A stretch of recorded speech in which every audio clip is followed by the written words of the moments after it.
नमस्कार मित्रों, beyond the history YouTube channel में आप सभी का फिर से स्वागत है। मित्रों, आज हम दुनिया के इतिहास में सबसे अच्छा और over the top hostage rescue operation के बारे में बात करने के लिए जा रहे हैं। इस ऑपरेशन की कहानी इतनी रोमांचक लगती है कि जैसे इसे क्रिस्टोफर नोलन या क्विंटन टेरेंटिनो जैसे किसी निर्देशक ने लिखा हो। यहाँ मैं इजराइल की जासूसी एजेंसी मोसाद और इजराइल की सेना ने युगांडा में अंजाम दिए हुए ऑपरेशन थंडरबोल्ट के बारे में बात करने के लिए जा रहा हूँ। लेकिन उससे पहले अगर आपने हमारी YouTube चैनल को सब्सक्राइब नहीं किया है तो आप हमारी YouTube चैनल को सब्सक्राइब करें और अपने दोस्तों के साथ साझा करें। बात है इजराइल के आज़ादी के समय की। उस समय अरब लीग और अरब देशों ने फिलिस्तीन के विभाजन और इजराइल की स्थापना का विरोध किया था। हालांकि 14 मई 1948 को इजराइल आज़ाद हो गया। फिर अरब लीग और अरब देशों ने तुरंत नवगठित देश इजराइल के साथ युद्ध करना शुरू कर दिया। अरब देशों से घिरे इजराइल देश का उनसे लगातार युद्ध होता रहा है। 1960 के दशक तक इजराइल ने पश्चिमी यूरोप, उत्तर और दक्षिण अमेरिका के साथ साथ अधिकांश अफ्रीका के साथ अपने राजनयिक संबंधों का विस्तार किया था। तब तक इजरायली जासूस लगभग पूरे पूर्वी अफ्रीका में फैल चुके थे। वे इजराइल का ही जासूस था जिन्होंने एक बार सूचित किया था कि सीरिया, जॉर्डन, मिस्र, इराक और लेबनान सहित 6 देश इजराइल पर हमला करने के लिए सेना में शामिल होने जा रहे हैं। इस बात की सूचना मिलते ही इजराइल सक्रिय हो गया और उसने हवाई हमला करने का फैसला किया। लगभग 200 इजरायली विमानों ने मिस्र के 18 जितने हवाई क्षेत्र पर हमला करके उसके 90% विमान को नष्ट कर दिए थे। सीरिया के 6 मिग फाइटर जेट को भी क्रैश कर दिया गया और काफ़ी नुकसान हुआ था। जॉर्डन, इराक और लेबनान में भी तबाही मचाई थी। इजराइल और अरब देशों के बीच का वह तीसरा युद्ध, जिसे इतिहास में 6 दिन का युद्ध या जून युद्ध के रूप में जाना जाता है, उसमें इजराइल का विजय हुआ और फिलिस्तीन ने कई वर्ग किलोमीटर क्षेत्र को खो दिया। नतीजा यह हुआ कि वहाँ फिलिस्तीनियों को काफ़ी नुकसान हुआ और उनका गुस्सा 7वें आसमान पर चल गया। इसीलिए वे ना तो बर्दाश्त कर सके या ना तो किसी को बता सके। वहीं से उन्होंने नीचता दिखाने का फैसला किया, क्योंकि वे जानते थे कि वे सीधे इजराइल को हराने में सक्षम नहीं होंगे। 1967 के युद्ध में इजराइल ने मिस्र के सिनाई प्रायद्वीप और सीरिया के गोलान हाइट्स जैसे महत्वपूर्ण क्षेत्रों को छीन लिया था। इसलिए इन खोए हुए क्षेत्रों को पुनः प्राप्त करने के लिए सीरिया और मिस्र ने 6 अक्टूबर 1973 को यौम किप्पुर के युद्ध के संयुक्त अभियान में युगांडा के तानाशाह अमीन ने भी इजराइल के खिलाफ लड़ने के लिए अपनी सेना भेजी थी। इजराइल ने एक भयंकर युद्ध जीता तो सही, लेकिन बदले में 2700 योद्धाओं का उसे बलिदान देना पड़ा था। इसलिए जीत के बावजूद भी प्रधानमंत्री गोल्डा मेयर और रक्षा मंत्री को इस्तीफा देना पड़ा था। उनकी जगह रबीन साहब को प्रधानमंत्री और सिमोन पेरेस साहिब को रक्षा मंत्री के रूप में नियुक्त किया गया था। लगभग 2700 जितने योद्धाओं को खोने के घाव को भरे अभी 3 साल भी नहीं हुए थे और ईदी यहाँ अपहर्ताओं को युगांडा में साथ दे बैठा था। अब हम अपनी बात पर आते हैं। बात है 27 जून 1976 की। एयर फ्रांस की एक फ्लाइट एयरबस A300 B4-203 147 यात्रियों के साथ सुबह सुबह इजराइल पहुंचती है। विमान हवाई अड्डे के नियंत्रण टावर से अनुमति मिलते ही सुबह 9 बजे तेल अवीव इजराइल से पेरिस के लिए उड़ान भरता है। विमान ने इजराइल से उड़ान भरी, इसलिए स्वाभाविक रूप से बोर्ड पर इजरायली यात्री भी होंगे। कुल 77 इजरायली या यहूदी यात्रियों ने उनकी जगह ली थी।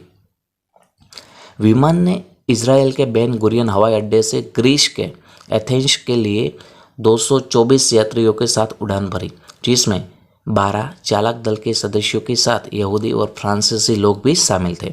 इस प्रकार कुल 236 व्यक्ति प्लेन में सवार थे। 1190 किलोमीटर की नॉन स्टॉप उड़ान भरने में फ्लाइट को लगभग 2.5 घंटे जैसा समय लगता है।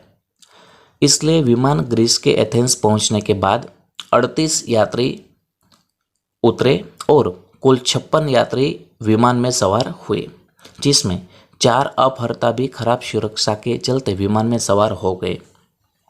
दोपहर 12:30 पे कंट्रोल टावर ने पेरिस जाने की इजाज़त दी, इसलिए विमान पेरिस के लिए रवाना हो गया।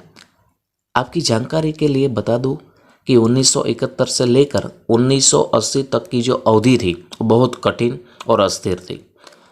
इसमें 1971 में भारत पाकिस्तान युद्ध भी शामिल था। भारत को बांग्लादेश का दादा बनने का सौभाग्य भी मिला था, जैसा कि आप सभी तो जानते ही हैं। फ्रांसीसी पायलट विमान को जितना संभव हो उतना ऊंचा उड़ाना चाहते थे ताकि हवा का दबाव कम हो, ईंधन की अधिकतम औसत उपलब्ध हो ताकि विमान आसानी से तेजी से आगे बढ़ सके। अपहर्ता भी विमान के इतनी ऊंची उड़ान भरने का इंतजार कर रहे थे कि वे अपना काम आसानी से शुरू कर सके। दोपहर 12:30 पे विमान एथेंस से पेरिस के लिए रवाना हुआ तो करीब 10 मिनट में उन चारों आतंकियों ने उस फ्लाइट को हाईजैक कर लिया। विमान पेरिस के लिए रवाना हुआ था, लेकिन आतंकवादियों का इरादा विमान को उनके ज्ञात स्थान पर ले जाने का था।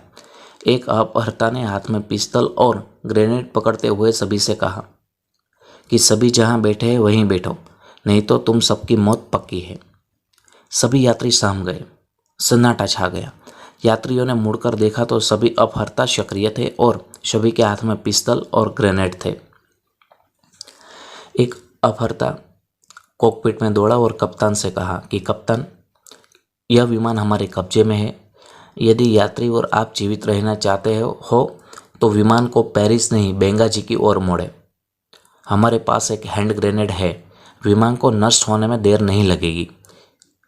बेंगाजी लीबिया का एक प्रमुख शहर है। आपकी जानकारी के लिए बता दें कि तब लीबिया के तानाशाह कर्नल मोअम्मर अल गद्दाफी भी बहुत हल्के फुल्के इंसान थे।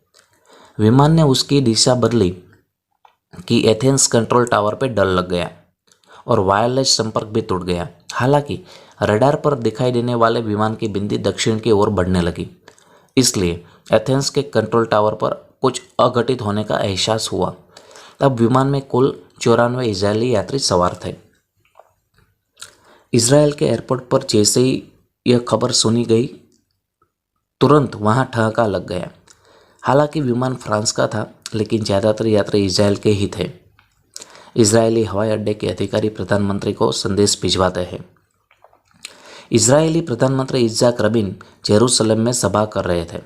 तभी आसमान में खून से होली खेलने का खेल शुरू होने वाला था। उसी समय एक आदमी ने हॉल में प्रवेश किया और रक्षा मंत्री सिमोन पेरेस के पास कागज का एक टुकड़ा रख दिया। पेरेस ने उस टुकड़े को प्रधानमंत्री रबिन के सामने रखा। रबिन ने अपना चश्मा पहन के कागज के टुकड़े पर जो लिखा था उसे पढ़ा और डर गए। उन्होंने अपना चश्मा उतार के तुरंत कहा कि बैठक कैंसल। साथ ही तुरंत अपने मंत्रियों और वरिष्ठ अधिकारियों की एक बैठक बुलाई। लेकिन आश्चर्य तो यह था कि अगर विमान अभी भी हवा में ही था तो चर्चा क्या की जानी थी। प्लेन दोपहर 3 बजे बेंगाजी एयरपोर्ट पर उतरा। ईंधन डलवाकर करीब 6.5 घंटे तक विमान को जबरन वहां रोका गया। पैट्रिशिया मार्टेल नाम की एक महिला की तबीयत ज़्यादा बिगड़ते अपहर्ताओं की ओर से काफ़ी झिझक के बाद डॉक्टर को बुलाकर वहीं छोड़ दिया गया। वास्तव में वह गर्भवती थी और गर्भपात हो जाने का नाटक ही कर रही थी। फिर रात करीब 9:45 बजे विमान को फिर से धमकी से उड़वाया और सुबह 3:15 बजे युगांडा के एंटेबे हवाई अड्डे पर उतारा गया। जैसे ही विमान उतरा, 3 अन्य आतंकवादी भी अपहर्ताओं में शामिल हो गए। युगांडा फिलिस्तीन का मित्र देश होने के कारण सेना भी वहां आ गई। दोपहर तक सभी यात्रियों को विमान में रखने के बाद अपहर्ताओं ने ईदी अमीन से बात करके यात्रियों को पुराने टर्मिनल भवन के किनारे जाने का आदेश दिया। बंदूक ले खड़े युगांडा के सैनिकों की एक पंक्ति के साथ वे पुराने टर्मिनल तक चले गए। यहाँ भी स्पष्ट था कि अपहरण में युगांडा और ईदी अमीन दोनों शामिल थे। बंधकों को हवाई अड्डे के धूल भरे पुराने टर्मिनल भवन में रखा गया था। उस बिल्डिंग में मौजूद आतंकी उन बंधकों पर 24 घंटे नजर रख रहे थे। इमारत के बाहर और एयरपोर्ट पर युगांडा की सेना के करीब 50 जवान भी आतंकियों को सुरक्षा मुहैया कराते थे। शाम 5:20 पे ईदी अमीन सेना की वर्दी के साथ हरे रंग की बैरेट पहने बंधकों को मिलने गया। जो मुझे नहीं जानते, ईदी ने घोषणा की, मैं फील्ड मार्शल डॉक्टर ईदी अमीन दादा हूँ। बस यही से बंधकों को सबसे बड़ा झटका लगा। अमीन और इजराइल के बीच कड़वाहट तब पैदा हुई जब 1972 में इजराइल के प्रधानमंत्री गोल्डा मेयर ने युगांडा को अपना फैंटम जेट बेचने से इनकार कर दिया था। इससे नाराज होकर पागल तानाशाह अमीन ने इजराइल के साथ सभी राजनीतिक संबंध तोड़ दिए थे। साथ ही 24 घंटे के भीतर ही किसी भी इजरायली व्यक्ति को युगांडा छोड़ने का आदेश भी दे दिया था। अगस्त 1972 में 80,000 एशियाई लोगों को केवल 90 दिनों में युगांडा छोड़ने का आदेश भी दे दिया गया था। उनमें से अधिकांश लोग गुजराती ही थे। उन्होंने 1973 में यम किपुर की लड़ाई में इजराइल के खिलाफ लड़ने के लिए खुद की सेना भी भेजी थी। साथ ही उस दिन वह क्रूर आतंकवादी और पागल तानाशाह के हाथों में इजराइल से 4200 किलोमीटर दूर सैकड़ों निर्दोष लोगों की जिंदगी बंद थी। अब थोड़ी बात करते हैं युगांडा के उस समय के सबसे जिद्दी और विकृत तानाशाह अमीन की। 6.5 फीट लंबे और लगभग 135 किलोग्राम वजन, 6 पत्नियों के पति और 43 बच्चों के पिता, ऐसे ईदी अमीन की क्रूरता का अंदाजा इसी बातों से लगाया जा सकता है कि हजारों राजनेता और उनके सगे भाई को मारकर वह 1971 में सत्ता में आया था। और शायद इसीलिए ही टाइम मैगजीन ने उन्हें the wild man of Africa का नाम दिया था। अगर कोई अपने ही भाइयों को मारकर सत्ता में आता है तो भला कैसा आदमी हो सकता है। मेरी राय में वह न केवल युगांडा का या अफ्रीका का बल्कि पूरी दुनिया का सबसे क्रूर, उद्दंड, पापी, अत्याचारी, पागल, कम विश्वासी, विकृत और आतंकवादी तानाशाह था। उनके लिए इस्तेमाल किए गए सभी विशेषणों की संख्या बहुत कम है, क्योंकि इसका अंदाजा आप इसी बात से लगा सकते हैं कि उन्होंने अपने 8 साल के कार्यकाल में कम से कम 1 लाख लोगों को मार डाला था या मरवा दिया गया था।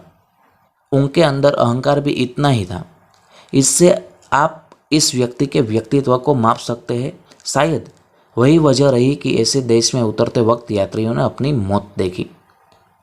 28 जून 1976 को एनटीवी से एक रिपोर्ट आई कि न केवल युगांडा के बल्कि दुनिया के सबसे क्रूर और कुख्यात तानाशाह ईदी अमीन ने आतंकवादियों का स्वागत कर लिया था और उन्होंने अपना विशिष्ट अतिथि घोषित कर दिया था।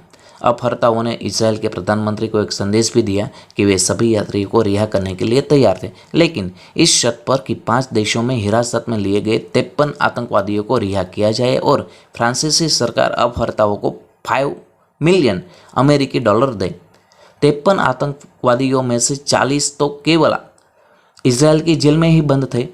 शेष बचे 13 आतंकवादी फ्रांस, जर्मनी, केन्या, स्विट्जरलैंड की जेल में बंद थे। लेकिन यह तो इजराइल